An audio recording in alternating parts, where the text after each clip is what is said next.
Good morning বন্ধুরা, দেশমিতা ভক্ত ব্লগসে তোমাদের সবাইকে স্বাগত। আশা করি তোমরা সবাই ভালো আছো। হ্যাঁ, আমিও ভালো আছি। সকালে ব্রেকফাস্ট রেডি হয়ে গেছে, এবার হচ্ছে ব্রেকফাস্টটা শুধু বাড়বো, বেড়ে খেতে বসে যাবো। আজকে বুধবার, তোমাদের দাদাভাই ছুটি আছে, কিন্তু ও ছুটি করেনি, ও ডিউটি চলে গেছে।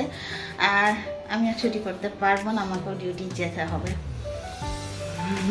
তো চলো, সারাদিন কি করব না করবো সবটাই তোমাদের সাথে শেয়ার করবো। স্কিপ না করে আমার পুরো ব্লগটা দেখবে, তাহলে সাথে থাকো, দেখতে থাকো।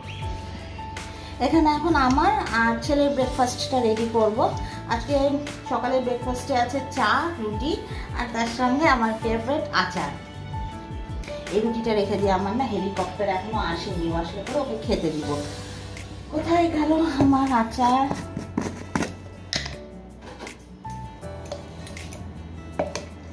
আমরা মা ছেলে না আচার দিয়ে রুটি খেতে খুব ভালোবাসি। মানে আমার ছেলেও আচার দিয়ে রুটি খেয়ে নিতে পারে, আর আমিও আচার দিয়ে রুটি খেয়ে নিতে পারি। আচারের রেখে দিই।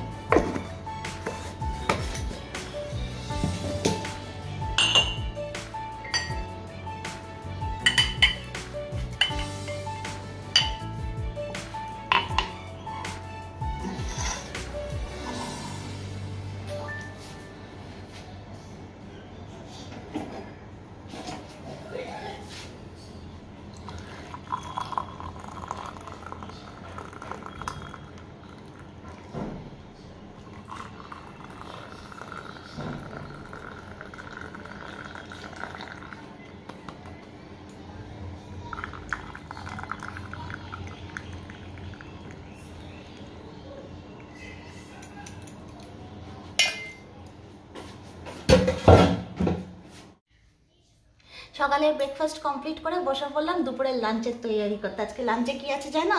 এই দেখো, সজনা ডাঁটা। আর এটা কে দিয়েছে জানো? পাশের বাড়ির বৌদি। তোমাদেরকে একদিন সকালবেলা সজনা ডাঁটার গাছ দেখিয়ে বলছিলাম না, এই দেখো কত সজনা ডাঁটা হয়েছে।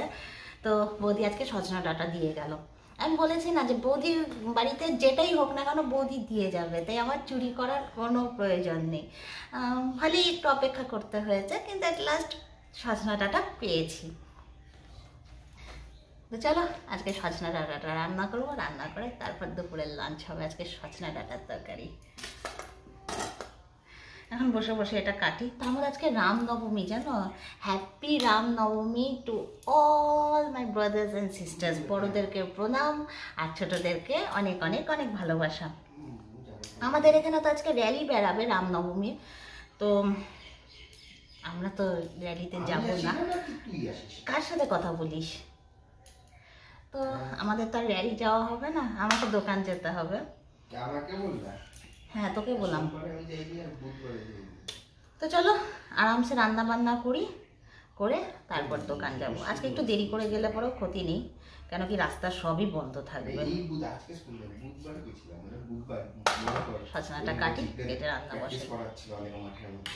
সেদিন যখন তোমাদেরকে আমি সজনা গাছটা দেখাচ্ছিলাম, হাতে করেই সজনাগুলো সব ধরা যাচ্ছিল। চাইলে পরে সেদিন আমি 2-4টা সজনা পেরে নিয়ে চলে আসতে পারতাম, কেই বা টের পেত। কিন্তু কি বলতো, চুরিতে হচ্ছে ক্ষণিকের আনন্দ। অল্প সময়ের জন্য তুমি একটা আনন্দ পাবে, সেই আনন্দটা কোনো সময় চিরস্থায়ী হবে না। এই যে আজকে যে আমি আনন্দটা পেলাম, যখন নাকি বৌদি নিজে হাতে এসে আমার জন্য সজনা ডাঁটাগুলো দিয়ে গেল, এই যে আনন্দটা, এটা কিন্তু চিরস্থায়ী আনন্দ। আর শুধু আনন্দ না, আনন্দের সাথে একটা সম্মান আর ভালোবাসাও জড়িয়ে আছে। আর এবার আমি এই সজনা ডাঁটাটা মনের মতন করে রান্না করব। আর একটুখানি সজনা ডাঁটা রেখে দিয়েছি, আমার শাশুড়ি মায়ের বাড়িতে পাঠাবো। আমার শাশুড়ি মাও সজনা ডাঁটা খেতে খুব ভালোবাসে, তোমাদের দাদা ভাইও খেতে ভালোবাসে। আজকের রেসিপিটা ভাবছি একটু সর্ষা বাটা দিয়ে করব। সর্ষা বাটা দিয়ে সজনা খেতে কিন্তু দারুণ লাগে। তার জন্য আমি সবার প্রথমে তেলের মধ্যে একটুখানি কালো জিরা ফোড়ন দিয়ে দিয়েছি। ফোড়ন দিয়ে সজনা আর আলুটাকে বেশ ভালো করে একটু ভেজে নিয়েছি। ভেজে নিয়ে তার মধ্যে দিয়ে দিলাম সর্ষের পেস্ট। এই পেস্টের মধ্যে আমি একটু আদা, রসুন আর একটু টমেটো দিয়ে দিয়েছি, আর দিয়েছি তার সাথে একটু কাঁচা লঙ্কা। এবার ভালো করে আমি আবার একটু নেড়ে চেড়ে নিব। নেড়ে চেড়ে একটু কষিয়ে নিব। কষিয়ে নিয়ে তারপর যখন আমার সর্ষে বাটাটা একটু মাখা মাখা হয়ে আসবে, তখন এটার মধ্যে আমি দিয়ে দিব একটু জল। খুব একটা জল লাগবে না, অল্প একটু দিলেই হবে। আহা, কালারটা দেখো কি সুন্দর এসেছে। নিজের রান্না দেখে নিজেরই মন ভরে যাচ্ছে। মনে হচ্ছে কখন রান্নাটা কমপ্লিট হবে আর আমি গরম গরম ভাতের সাথে একটু সজনা ডাঁটার তরকারি খাবো। এবার সজনা ডাঁটার তরকারির পাশেই বসিয়ে দিচ্ছি আমার ভাত। একসাথেই দুটো রান্না হয়ে যাবে। রান্নাঘরের কাজ একদম কমপ্লিট করে দিলাম। আজকের মেনুতে কি আছে? আজকের মেনুতে আছে হচ্ছে সজনা ডাঁটা সর্ষে বাটা দিয়ে, আর তার সাথে করেছি হচ্ছে ডিমের কালিয়া।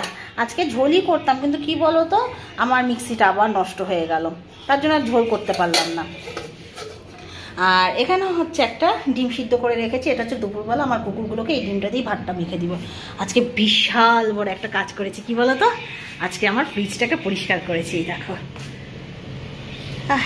এটা যেন আমার একটা বিশাল বড় হেডেক হয়েছিল। ফ্রিজটা এত ময়লা হয়েছিল, নিজেকেও খুব খারাপ লাগতো, নিজেরই লজ্জা লাগতো ব্লগে শো করতে।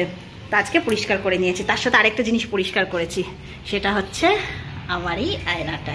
এই আয়নাটা যেন আমার খুব পছন্দের, এটাও পরিষ্কার করে নিয়েছি আজকে।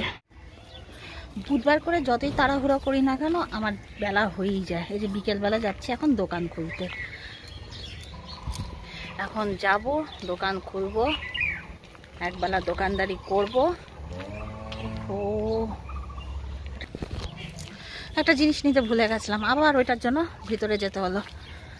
আবার আগাচ্ছি, আমার ছেলে গেটে তালা দিচ্ছে, তারপর মা ছেলে ঢ্যাং ঢ্যাং করতে করতে যাব বিকালবেলা করে দোকান খুলতে।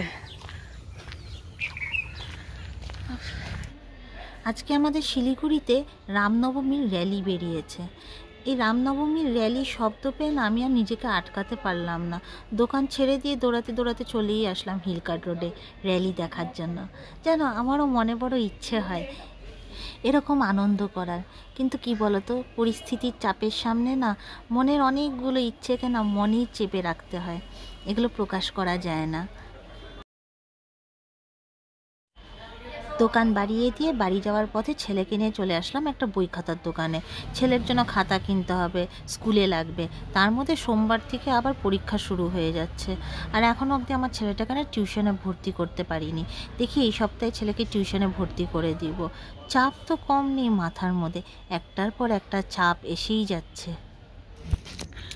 চলে এসছি বাড়িতে, আর বাড়িতে এসেই এই যে ডিউটি শুরু। জামা কাপড়গুলো সব তুলছি, তুলে নিয়ে তারপর ঘরে যাব। ঘরে গিয়ে কয়েকটা জামা কাপড় আয়রন করব। আকাশে দেখো কি সুন্দর চাঁদ উঠেছে, এখন আয়রন করে দিচ্ছি। আজকে মনে হয় না আর বৃষ্টি হবে বলে, আকাশটা তো দেখে ক্লিয়ারই মনে হচ্ছে।